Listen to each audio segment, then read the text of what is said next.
राहुल गांधी को बीजेपी ने सिर्फ वोट चोरी के मुद्दे पर ही नहीं घेरा, बल्कि बिहार में प्रचार के दौरान राहुल गांधी ने सेना पर एक ऐसा बयान दिया था जिस पर वो फिर से घिर गए हैं। क्या है पूरी खबर, इस रिपोर्ट में देखिए। हमारे सेना के जवानों का एक ही धर्म होता है, वह धर्म है सैन्य धर्म है। इसके अतिरिक्त और कोई दूसरा धर्म नहीं होता। इनका अपमान करने की सौगंध राहुल गांधी ने क्यों खाई है? विपक्ष ऐसा काम क्यों करता है? ये आदमी बेसिकली इतना डिवाइसिव हो चुका है, इतना नेगेटिव हो चुका है, ये आदमी देश की सुरक्षा के लिए खतरा है। कम से कम भारतीय सेना को तो बख्श देना चाहिए था। देखिए, राहुल गांधी अर्बन नक्सल की तरह बयानबाजी कर रहे हैं। राहुल गांधी पर चौतरफा हो रहे इस हमले के पीछे का कारण खुद उन्हीं की बयानबाजी है। बिहार की जमीन से राहुल गांधी के एक बयान ने मंगलवार को ऐसी सियासी आग लगाई कि इसकी आंच बुधवार को देश की राजधानी तक यानी दिल्ली तक पहुंच गई और बिहार में इसके खिलाफत में बयार शुरू हो गई। अब आगे बढ़ने से पहले आप खुद राहुल गांधी का बयान सुन लीजिए। 90% लोग समाज के अति पिछड़ा दलित आदिवासी से आते हैं, मगर अगर आप देश को देखें, और मैं 2-3 उदाहरण देता हूं। अगर आप हिंदुस्तान के सबसे बड़ी कंपनियों को देखें, कॉर्पोरेट इंडिया को देखें, अदानी अंबानी जैसी कंपनियां जो हैं, 500 सबसे बड़ी कंपनी की आप लिस्ट निकालिए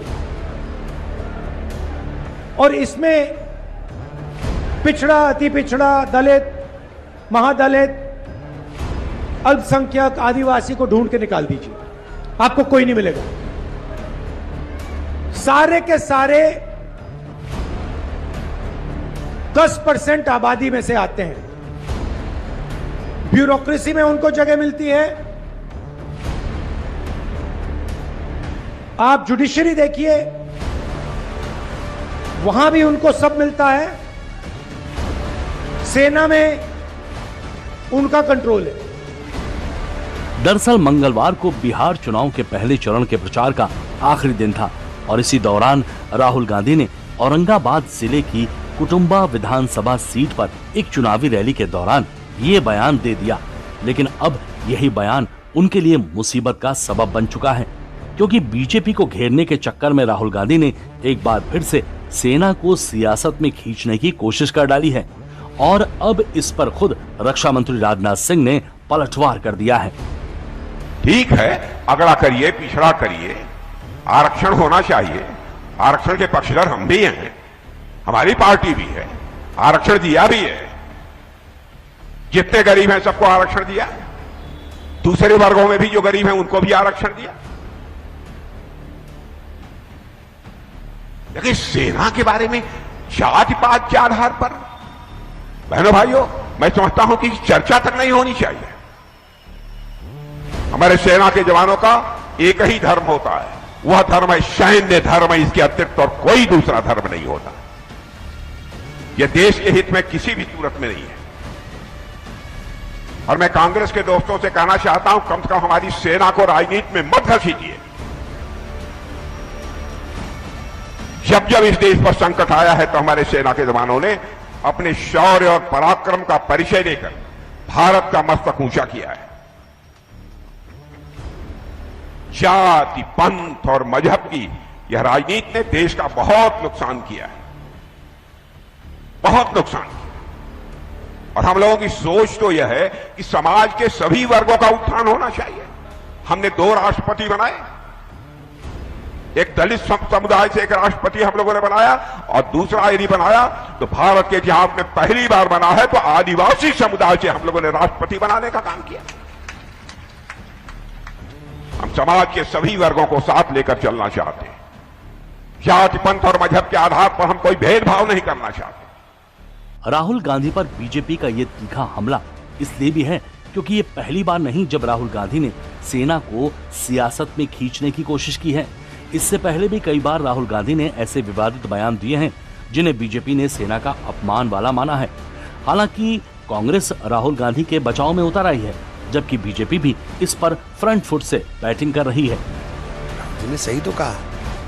राहुल जी ने तो आंकड़े बताए हैं कि जो देश के अंदर आंकड़े, देश के जो संसाधन हैं, उन तमाम संसाधनों के ऊपर किसका कब्जा है? उन तमाम संसाधनों पर केवल 10% लोगों का ही कब्जा है।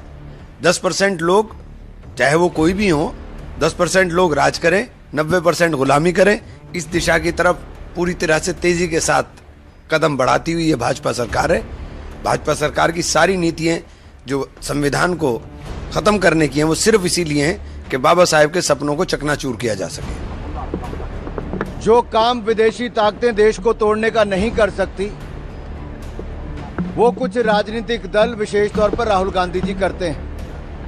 आप कल्पना कीजिए कि किसी व्यापारी, राजनेता किसी राजनीतिक दल पर टिप्पणी करें तो ठीक है, कोई चलता है, लेकिन भारत की सेना पर, जो हमारी सीमाओं को सुरक्षित रखती है, जो देश के 140 करोड़ देशवासियों को सुरक्षित रखते हैं, उनके पराक्रम, उनके शौर्य, उनकी वीरता, उनके कामकाज पर प्रश्न चिन्ह खड़ा करते हैं। कभी एयर स्ट्राइक पे प्रश्न चिन्ह, कभी सर्जिकल स्ट्राइक पे, कभी ऑपरेशन सिंदूर पे पाकिस्तान की भाषा बोलने का काम राजद कांग्रेस के नेता करते हैं। दरअसल सेना पर राहुल गांधी ने बयान औरंगाबाद की जिस कुटुंबा सीट पर चुनाव प्रचार के दौरान दिया, वहां दूसरे चरण में 11 नवंबर को वोटिंग होनी है और ये सीट आरक्षित है। लिहाजा राहुल गांधी ने सियासी लाभ के इरादे से यहां आरक्षण का मुद्दा छेड़ दिया है ताकि कुटुंबा सीट पर बाहुल्य आबादी प्रभावित हो सके। लेकिन बोलते बोलते राहुल गांधी बीच में सेना को खींच लाए और अब इसी कारण से कांग्रेस सवालों के घेरे में घिर गई है। लिहाजा माना जा रहा है कि कांग्रेस को इससे नुकसान भी हो सकता है। दरअसल कुटुंबा विधानसभा सीट एससी के लिए आरक्षित है। 2011 की जनगणना के मुताबिक इस क्षेत्र की आबादी लगभग 3,81,912 थी। उस समय एससी आबादी लगभग 29.2% थी।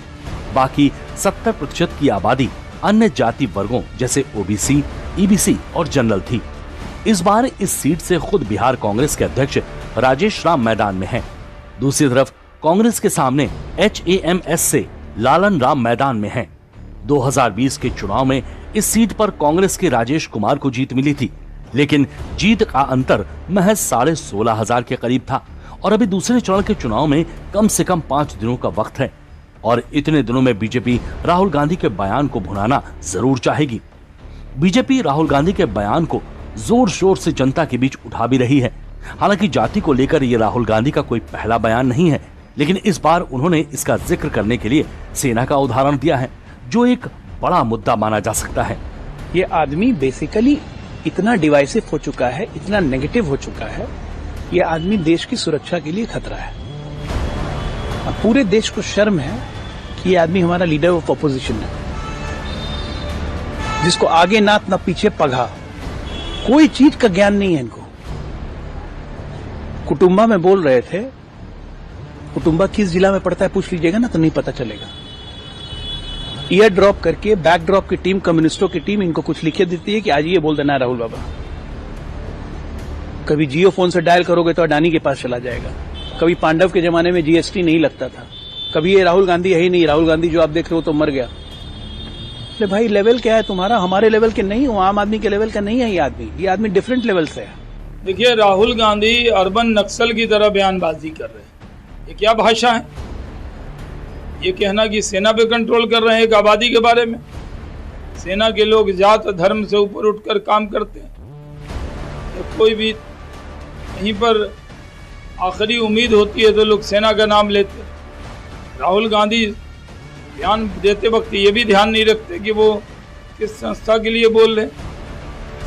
राहुल गांधी को अपने बयान के लिए माफी मांगनी चाहिए।